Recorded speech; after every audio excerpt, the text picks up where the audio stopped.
Él es pedagogo, director de orquesta, artista investigador, ha sido llamado cariñosamente como el médico de los músicos, ¿no?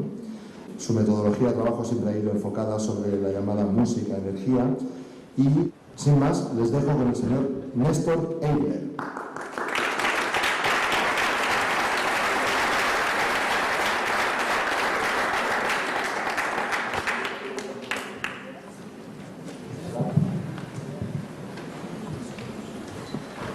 Buenos días. Ayer, en su maravillosa intervención, Isabel habló de que nuestro futuro está en el reequilibrio y armonización energética. Yo ahora tocaré, pero os pido primero un momentito de silencio para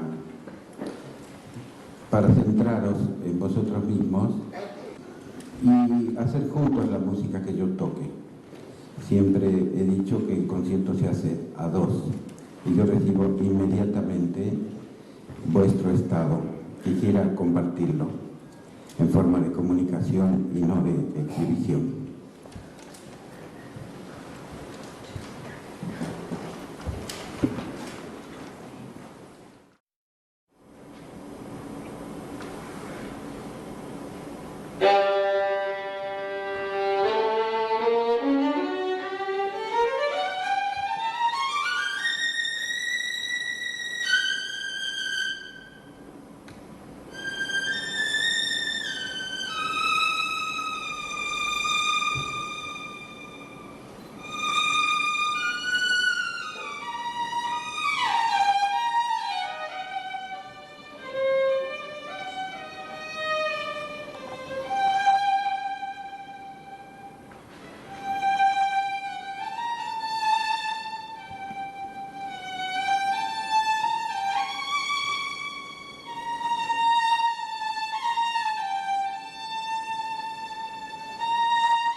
un trozo, si queréis después os digo los autores, que para mí es un canto de amor. Lo interpreto en esta ocasión como un canto de amor y esperanza y ternura ante la nueva humanidad que estamos ya construyendo.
Esto es un ejemplo simple de la posibilidad de activar algo que llamamos energía en el pliegue de mi codo usando mi pensamiento.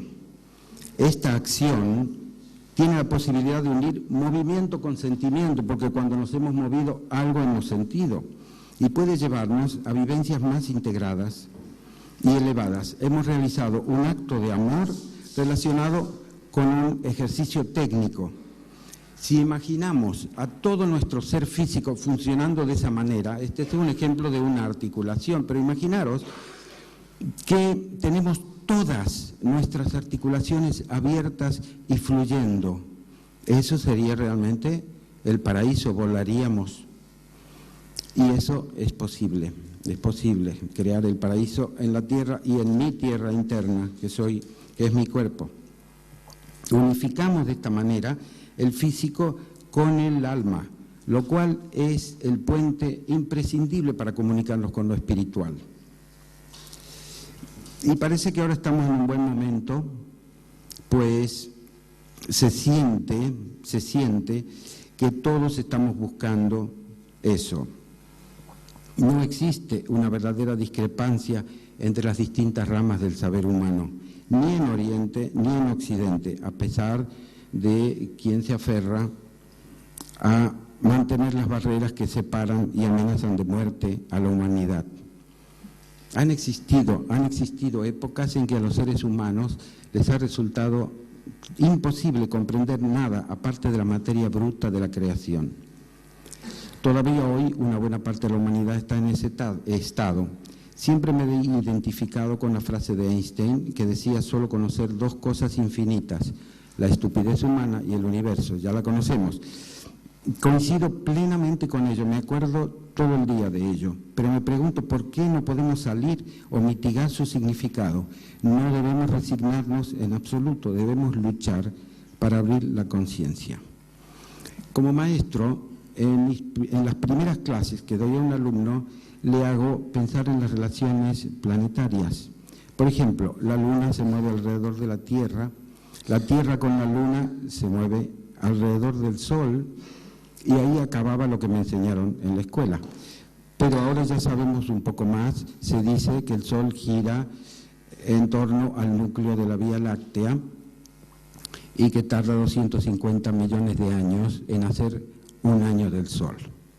Los antiguos maestros de la India, esto que os diré está recogido de libros sobre el hinduismo, pero con el planteo de que las coincidencias con otras religiones, especialmente el cristianismo, son casi totales.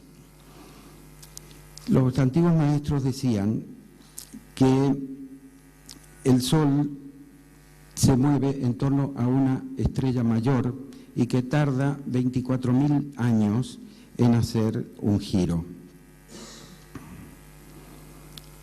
Y que ese conjunto tiene también otro movimiento en torno a un centro de máxima magnitud, que sería centro del magnetismo universal. Cuando se llegara a la máxima proximidad de ese centro, la influencia en los seres sería tal que al hombre le haría posible comprenderlo todo con facilidad, incluso los misterios del espíritu y de la creación de las fuerzas eléctricas, base de la existencia misma de la vida. Luego, continuando su órbita, al cabo de 12.000 años, el Sol llegaría al otro extremo de lejanía de este centro y traería aparejada para el hombre una disminución de esa capacidad o una pérdida cuando el conjunto se encontrara en la máxima lejanía, pudiendo apreciar solo lo que le rodeara. Él solo creo lo que veo, que es muy común en nuestros días.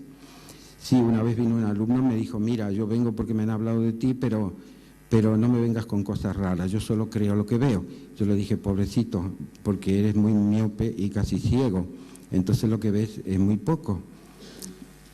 Si ahora, ante un nuevo periodo ascendente, vamos hacia un resurgimiento de nuestras capacidades, y si esto se cumple, por fin podríamos decirle a nuestro amigo y colega y violinista Einstein, que su juicio con respecto a los hombres no es definitivo. pero también supongo que hay una evolución de base que se va dando a pesar de los vaivenes, y también están los grandes seres iluminados que nos iluminan porque son seres realizados y que no tienen esta condición. Pero ¿qué es lo que nos mantiene tan limitados a nosotros como para no ver más allá de nuestras narices? Y vuelvo a Einstein. Einstein decía: solo quiero conocer a Dios, lo demás son detalles. Pero eso me hace reflexionar que también muestra su limitación, es decir, que él todavía no conocía a Dios. Y creo que debemos reflexionar profundamente sobre ello, porque es posible al menos intentarlo.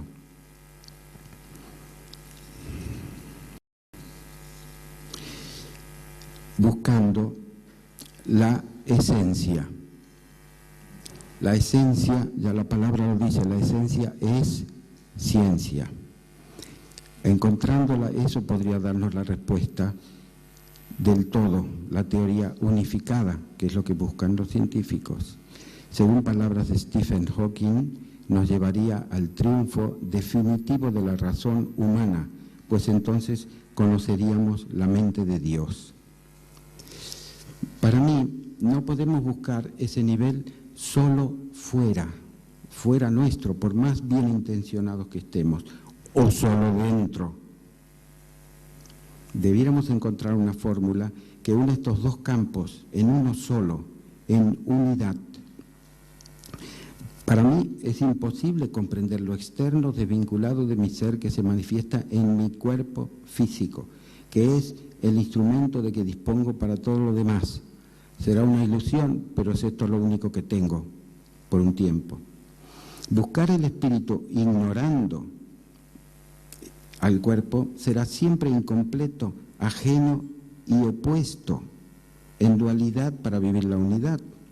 Debo espiritualizar mi propia materia, y esto requiere conocimiento y dedicación, entrar en la ciencia del cuerpo, pero de otra manera que la que nos tiene acostumbrado nuestra cultura, a la que desde su perspectiva le es casi imposible entrar en profundidad, pues tendríamos que trabajar el alma, y del alma se habla muy poco. Pero el alma en cada rincón de nuestro cuerpo, en estrecha e indivisible relación con nuestra materia. Pues lo que hemos hecho hoy es un ejemplo de un trabajo global. Hemos hecho algo que ha movido nuestra alma.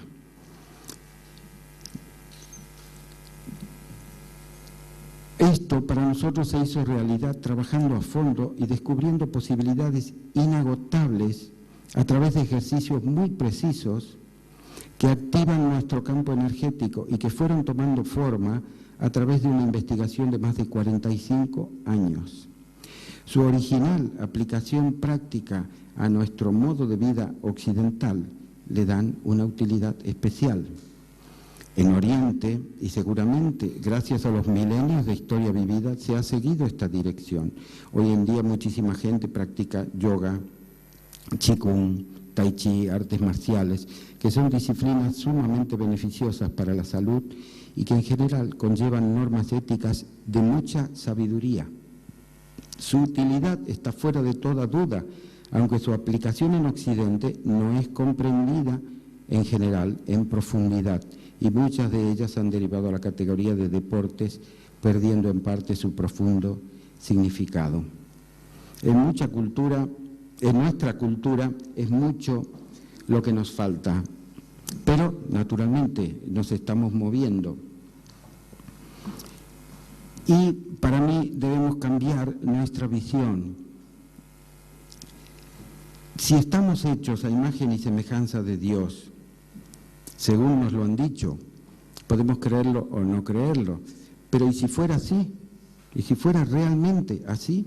Algo debiera haber en mi cuerpo que como mínimo se le parezca y que además sea sagrado. Generalmente no se nos ocurre considerar esa aseveración a la inversa, que Dios, por consecuencia, debiera ser parecido a mí.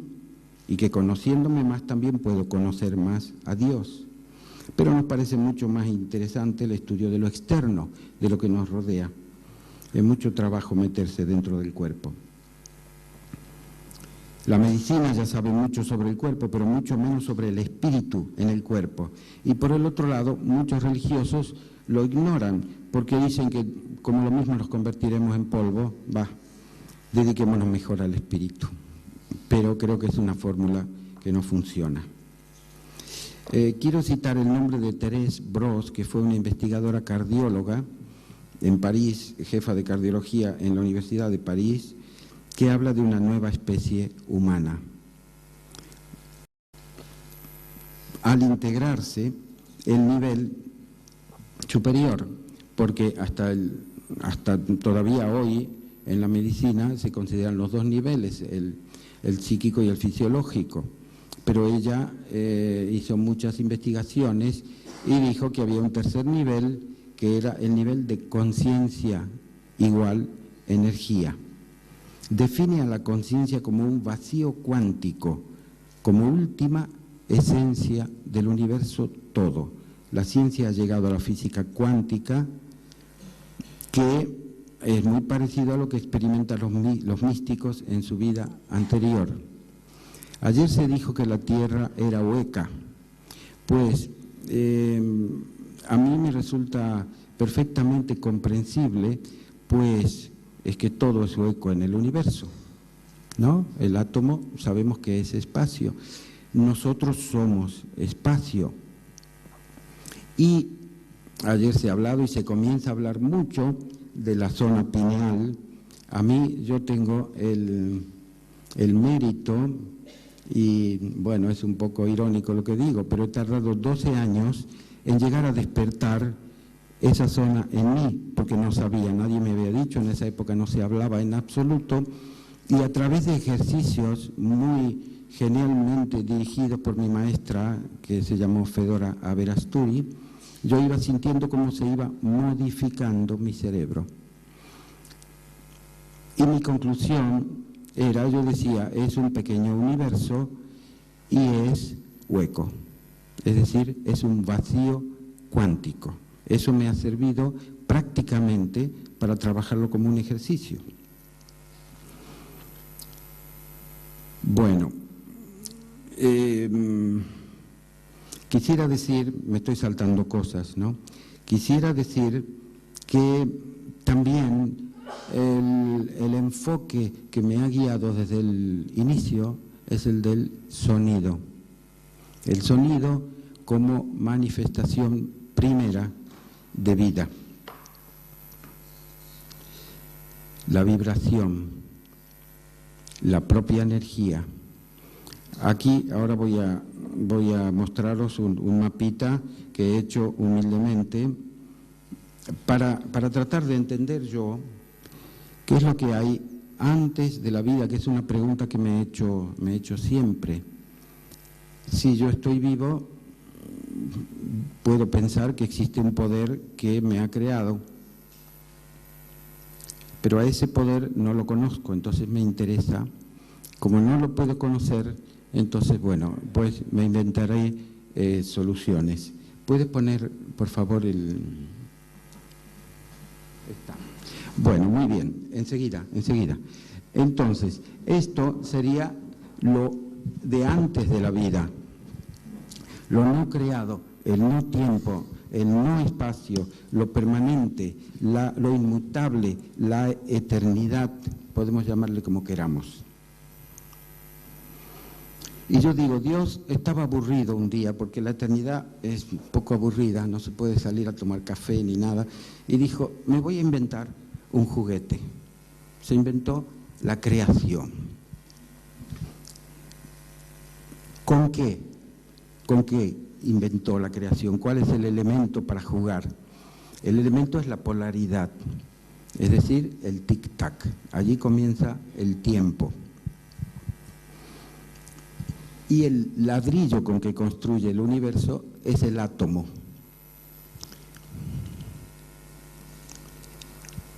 Ello nos crea la ilusión del tiempo y la ilusión del espacio o separación. los físicos amigos me decían, ante mi pregunta de que me hablaran del tiempo, me decían, el tiempo no existe. Y bueno, pero explícame eso que no lo entiendo. Y me decían, mira, tendría que explicártelo con fórmulas, digamos que para ti existe. Y me dejaban igualmente ahí colgado. Yo con esto me puedo explicar lo que es el no tiempo y lo que es nuestra vivencia del tiempo. El átomo es polarizado. El polo positivo es la inteligencia, que nos permitiría discernir la verdad. El polo negativo es la mente de las ideas donde se aloja el ego. Es vivir en el estado de ignorancia, donde lo que yo me creo pienso que es la realidad. Es una interpretación parcial de la realidad, es ilusión. Los antiguos maestros llamaban a los átomos en su conjunto la oscuridad. Ello crearía la creación entera de oscuridad, ya que causa en el hombre la ignorancia incluso de su propio ser. Y esto sucede cuando el hombre se identifica solo con su propio cuerpo. Este sería el pasaje. Si se eleva de ese nivel, puede comprender no solo al átomo primigenio, sino a la creación entera manifestada y no manifestada, lo que es decir, el antes de la creación. Tengo que contaros que para mí esto ha sido una revelación práctica, una vez haciendo un concierto en la iglesia del monasterio de La Oliva, en provincia de Navarra. Eran monjes contemplativos, yo no sabía mucho del tema, se organizó un concierto bastante especial, con gente que fue desde aquí, de Barcelona, y gente de allí, y estaban todos los monjes que son contemplativos. Y yo comencé a tocar, y al momento, a los 2 o 3 minutos, me olvidé que yo estaba allí, y el violín tocó solo. Cuando acabé de tocar todo el concierto, nadie se movía, un momento embarazoso para mí, porque siempre se aplaude al final. Yo había pedido que no se aplauda, pero al final, bueno, sí, nadie aplaudía. Estaban como estatuas. Volví a tocar otra piecita y me fui a sentar después al lado del último de la fila, esperando. Y pasaron como 10 o 15 minutos y después la gente comenzó a moverse. Y bueno, me dijeron que necesitaban quedarse así, que no podían moverse. Y yo también había estado meditando y reflexionando en lo que es la eternidad. Para mí la eternidad era eso, y entendí lo que era la contemplación. Es como decir, la contemplación es contemplar la eternidad. Muy bien, entonces, pasamos, Miguel. Para que esta transformación sea posible, es necesaria la presencia del Salvador, del Cristo, del ser 100% realizado, cuyo advenimiento nos permite desarrollar la capacidad de enfocar todos nuestros sentidos en un centro común, que es la puerta del universo interno, donde es posible percibir la vibración cósmica, el sonido primordial, y fundirse en su corriente sagrada. Sin el segundo nacimiento del hombre es imposible comprender la verdad, y es algo que podemos hacer nosotros con nosotros mismos. Es un acto de voluntad. Jesucristo dijo, de cierto os digo que el que no naciere de nuevo no puede ver el reino de Dios. Cuando el hombre entra en el mundo espiritual, transformado ya en hijo de Dios, reconoce a su ser como una idea basada en un fragmento de luz y abandona lo vano de su existencia separada, que entrega gustosamente, convirtiéndose en un todo integral unificado con la substancia real, que es Dios. Es decir, somos todos hijos de Dios, pero quien ha hecho el segundo nacimiento se puede llamar hijo de Dios, y entonces el ego se transforma en el yo universal, que es lo que nos está sucediendo. Desde el yo universal yo puedo comprender la creación de luz y la eternidad. Bueno, para acabar, quiero deciros que en mi trabajo con la música, enfocado de esta manera como os estoy contando, he llegado a la conclusión de que es todo matemático. La música está hecha con leyes matemáticas. Tenemos al padre de la música que se llamó Juan Sebastián Bach, que era un gran matemático, era un Einstein. Y toda su música puede analizarse matemáticamente, era cabalista. Pero todo lo ofrecía para gloria de Dios, es decir, él estaba en un estado de unidad, es decir, ciencia y espíritu unidos.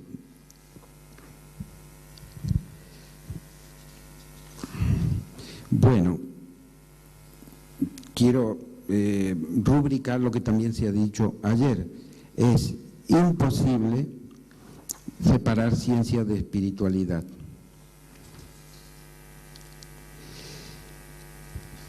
Pero cuando estamos en ese nivel, ya estamos, diría, por sobre de la ciencia. Estamos en el nivel del conocimiento. En Italia se usa una frase que me gusta mucho: la conoscenza es la madre de la scienza. Quiere decir que si yo llego al estado de conocimiento, tú también decías algo así ayer, no es necesario, aunque es interesante, escarbar tanto, porque vivimos lo que se llama la ciencia infusa. Entonces, para mí es fundamental, como humanidad, y que no quede ninguno, podamos todos pasar hacia ese nivel. Pero claro, tenemos mucho trabajo, tenemos que ampliar nuestras posibilidades y colaborar no solamente con todos los seres humanos, sino con esa entrega total al poder absoluto que nos va llevando cuando naturalmente nosotros se lo permitimos. Entonces, una de mis máximas es no molestar. La espiritualidad entendida como el camino global hacia el espíritu, todos nuestros niveles en uno, alineados desde la base hacia el infinito, para llegar a ser etéreos y transparentes. Otra persona me habló también de la raza transparente, como si fuéramos gelatinosos. Es decir, nosotros nos hemos densificado y ahora estamos de nuevo en un proceso de sutilización. La nueva especie humana fundidos en la totalidad. De ese modo, lo creo firmemente, esa totalidad, si le hemos dado todo, un día nos dará todo. Nada más, gracias.